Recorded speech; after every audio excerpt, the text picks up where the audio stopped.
60 বছর বয়সে কোটি টাকা দিয়ে কি হবে?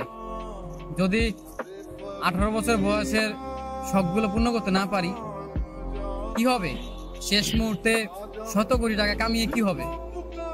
তখন তো আর বেঁচেই থাকবো না।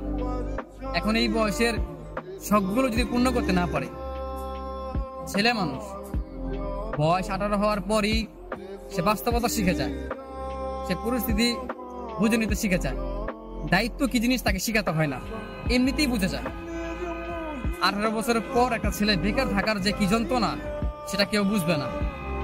একটা ছেলে মানুষ বেকার, একটা ছেলে মানুষ ইনকাম করতে পারে না, এই কষ্টটা কেউ কখনো বুঝবে না। প্রত্যেকটা মানুষ তাকে ভুল বুঝবে। অথচ শেষ বয়সে এসে 100 কোটি টাকা দিয়ে কি হবে? আমার এই 18 বছর বয়সের যে স্বপ্নগুলো, যেই শখ আহ্লাদগুলো, আমি তো সেইগুলোই পূর্ণ করতে পারলাম না। জীবন তো 18 বছর এসেই থেমে গেছে। মনে হয় না যে সামনে ভালো কিছু হবে, তারপর নতুন করে স্বপ্ন দেখি যে জীবনে ভালো কিছু করব। অথচ 18 বছরটা পার হতেই এখন মনে হচ্ছে যে জীবনটা এখানে থেমে গেলেই ভালো হয়, আর সহ্য হয় না।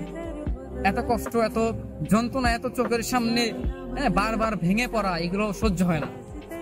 একটা ছেলে জানে, বিশ্বাস করেন ভাই, একটা ছেলে জানে যে কষ্টগুলো মানে দেখে।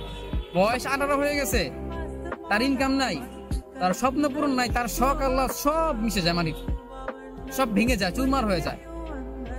এখানে তার কত কিছু হয়। আর একটা 18 বছর পর একটা ছেলে মানুষ, বিশেষ করে তার সবচেয়ে শখের যে জিনিসটা হয় সেটা কি জানেন ভাই?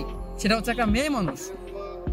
হ্যাঁ, টাকা পয়সা হিসেবে পরে আসে, কিন্তু একটা মেয়ে মানুষের প্রেমে সে পড়ে। একটা ছেলের বয়স যখন 18 বছর পার হয় না, তখন সে একটা মেয়ের প্রেমে পড়ে। এখন 7 বছর বয়সে গিয়ে ভালোবাসা থাকবে, কিন্তু সেই বয়সটাকে থাকবে আর থাকবে না।